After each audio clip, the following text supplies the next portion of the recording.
If you're someone who wants to improve your pull-up, do crazy explosive pull-ups like I just did, or you just generally want to get stronger at your pull-ups, and these are the 3 things that everybody gets wrong when starting their training. Keep in mind, I've only been training pull-ups for around a year, but I do have a lot of experience when it comes to weightlifting, so much so that my coaching client right here, wherever editor me put this is my client Whale, who went from body weight pull-ups all the way up to 23 kilogram weighted pull-ups in like 3 weeks of working together. These things work, and I'm going to be giving you some subtle things, but also some very, very important things that everybody overlooks when it comes to training. We're going to start with the warm-up, and I'm going to be going point by point as I work up to 50 kilos for around 4 or 5 reps.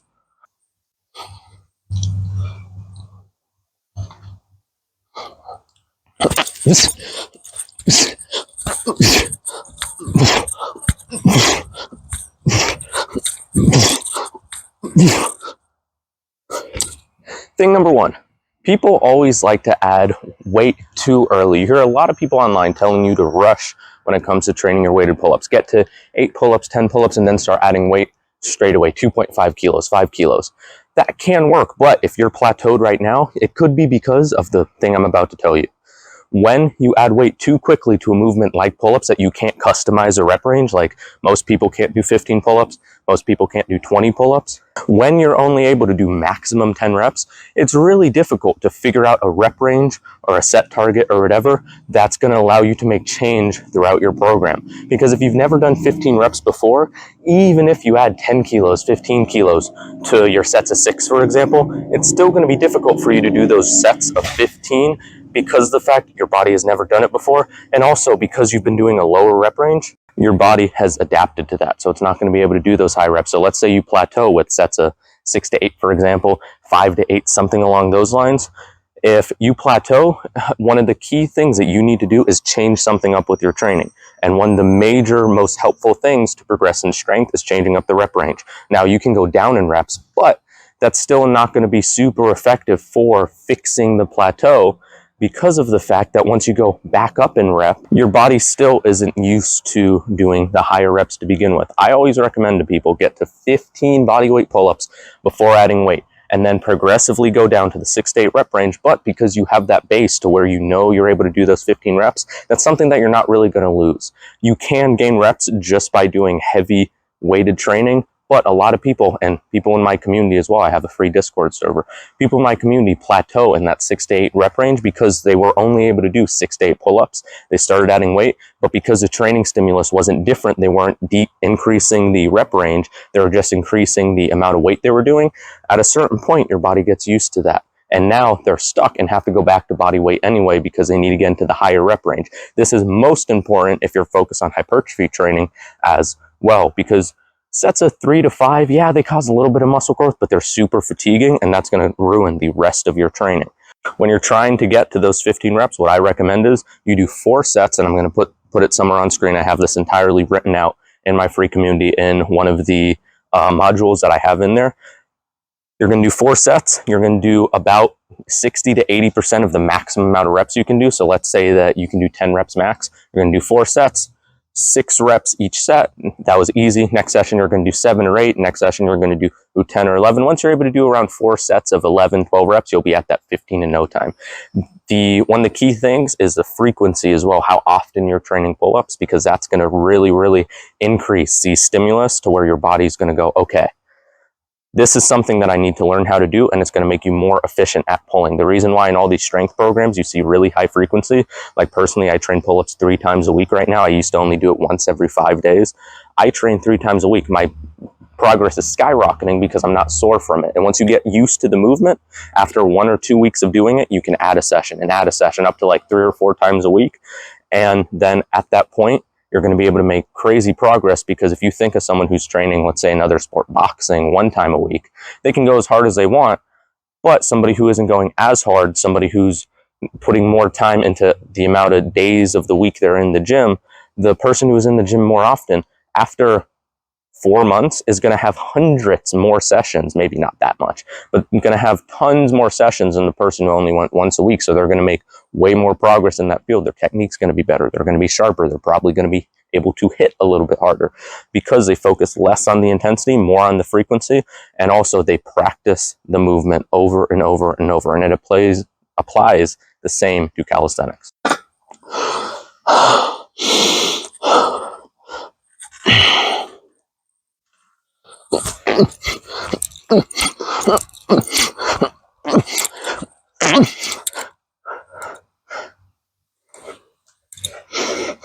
So you might notice something. When I do my reps, I do them very explosively. I'm not really controlling the negative a ton. The heavier that I go, the more I will control the negative, but I'm not really controlling it a ton. I'm kind of just going all the way up and all the way down. Pull-ups especially are not a very technical movement. You can learn 90% of the form just by watching really good pullers pull. It's not that hard. All you do is you pull up a little bit in an arch. So you pull this way, but just a tiny bit, maybe an inch, just to keep your center of gravity. Then you come in. That's all that you do for a pull-up. A lot of people don't understand the difference between bodybuilding form and powerlifting form. Bodybuilding form is when you see people come up explosive, super arch and retract back, and then slowly lower. They do that to feel the muscle. They do that because the lowering part is actually better for muscle growth. And they do that because, another thing, the stretch is very important for muscle growth, and it lets them control the negative to where they get a big stretch at the bottom, and then they come up. This was a problem for the coaching client Whale that I talked about before. This guy, he added 23 kilograms. I want you to understand how crazy that is. That takes people months. He added 23 kilograms in 3 weeks, 2-3 weeks, something like that. Learned his first muscle up. First couple of muscle ups, actually. Just because when he was training before, he was using bodybuilding form.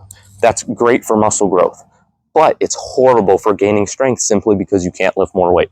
The pure definition of getting stronger is, are you putting weight on the bar? You can add reps. That can be a version of getting stronger, but at the end of the day, there's a fly right there. At the end of the day, the most important thing is adding weight. That's why powerlifting competitions, street lifting competitions, they have a 1 rep max. It's not a 5 rep max because that's too much endurance for what they're going for. They're looking to see who is the strongest at the specific lifts that they pick. And if you're focusing on increasing reps or increasing time under tension or with low rest times, which is what I'm going to talk about next, it's just going to kind of put a sour, and it's not going to be nearly as effective as just banging out the reps. You still want to control it on the way down, but you don't need to do any special form. You want to pull in the way that is best for strength. You want to pull in the way that makes you strongest, and the only things you have to worry about is going all the way up and all the way down for pull-ups. Dips are more complicated, squats are more complicated, but pull-ups specifically are not a complicated movement at all. It's genuinely just pull as hard as you can, get over the bar, and then that's it. That's all you have to worry about. Let's go to the next thing. I'll try and think of something else, but we'll go to the next one. Another bonus thing, just while I'm resting. A lot of people say they don't want to use chalk because of the fact that it doesn't like train your grip or whatever. Pull-ups aren't meant to train your grip. They're meant to get you better at pull-ups or to build your back. Why are you focused on grip? If you're focused on competing and if you're focused on calisthenics and street lifting, don't use straps. For bodybuilders, you can use straps if you want to. You should train your grip at the same time just to not have a weak grip in general, because it's important to be able to grab and hold things. But then I understand. If your goal is to get stronger at pull-ups, use chalk. Grip is almost always going to be the thing that limits you.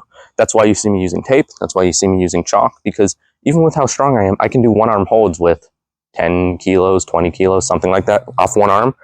I can't hold myself long enough for a set of 5 to where my grip isn't the thing limiting me. I need chalk. And the thing is, you see a Band-Aid here, your hands are going to rip open. It's going to be a big pain in the butt. People think of it as like a not tough thing. My hands are more ripped open than yours probably. And if you use chalk, your hands will be more ripped open. It's not a toughness thing. It's not I just need to train my grip bro thing. It's simply just, what result do you want? And if your result that you want is grip strength, just train your grip strength. Pull-ups are a garbage way to train your grip because it's just isometric. You're not going to get bigger forearms from it. You're not going to get stronger grips from it. You're going to be able to hold yourself up on a bar longer. If that's the case, if that's a goal that you want, just hold yourself up on a bar longer. It's not that serious. Use chalk. If you're a bodybuilder, go ahead, use straps. I'm going to make fun of you a tiny bit, but fine. But if you're a calisthenic athlete who wants to get better at skills, who wants to get better at weighted pull-ups, if you're a street lifter, if you're a power lifter, if you're whatever, if you're someone who just wants to get stronger at pull-ups, regardless, you don't really care about being put in a specific category, then just use chalk. Use chalk and some sports tape. That's all you need.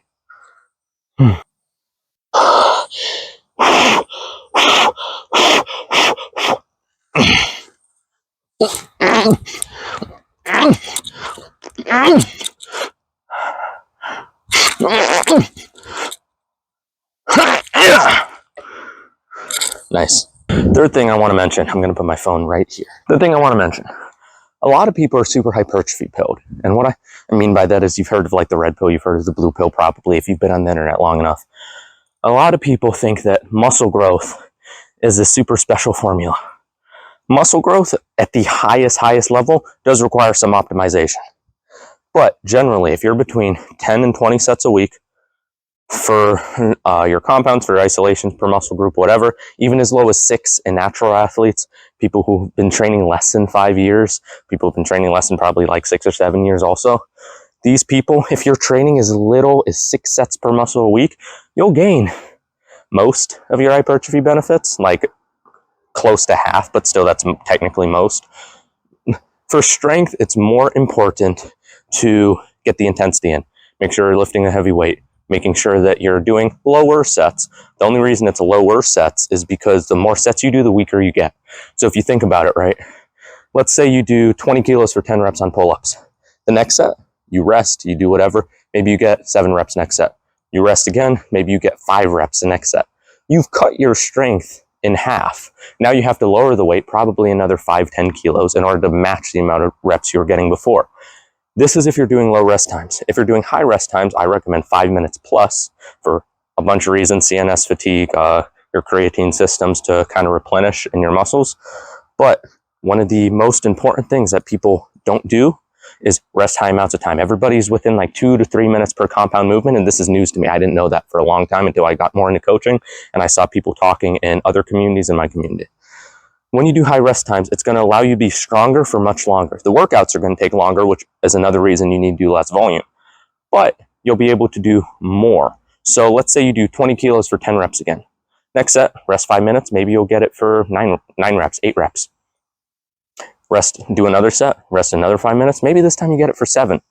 The difference is you were able to do 2 more reps on your last set, 1 more rep on your second set with the high rest time example. And the thing is, when you do low rest times, it's like an exponential decrease. It's not quite, but it's a multiplier of how fast it goes down when you do 2 to 3 minutes rest, because you're not getting replenished fully.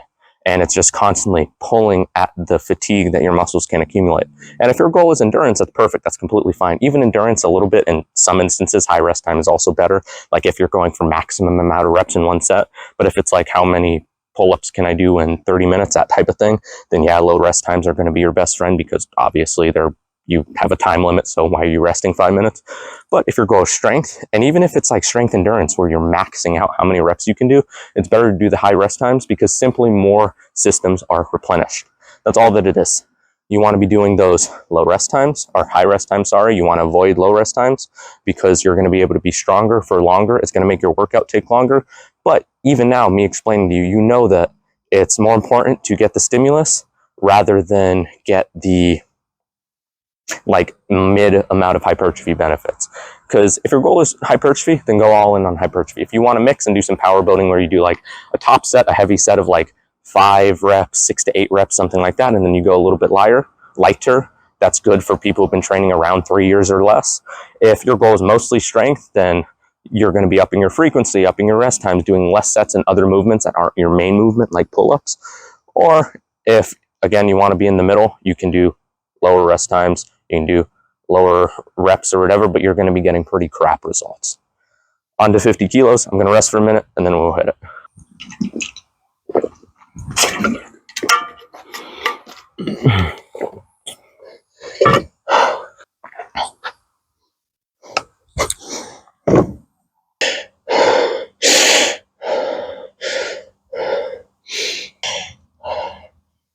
Oh, I got 5. Oh, 5 is going to be so easy.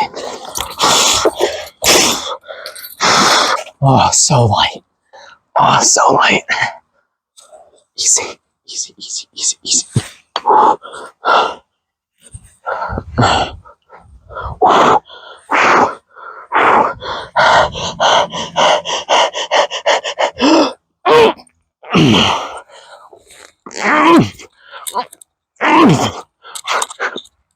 I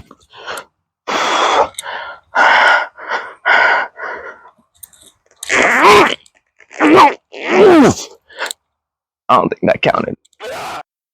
Oh, I don't think that counted. Very explosive at the bottom. Not very explosive, or not very good at the top. The top part is killing me. If I was strong in the top position, that would have been like another 1 or 2 reps. Too much yapping as well.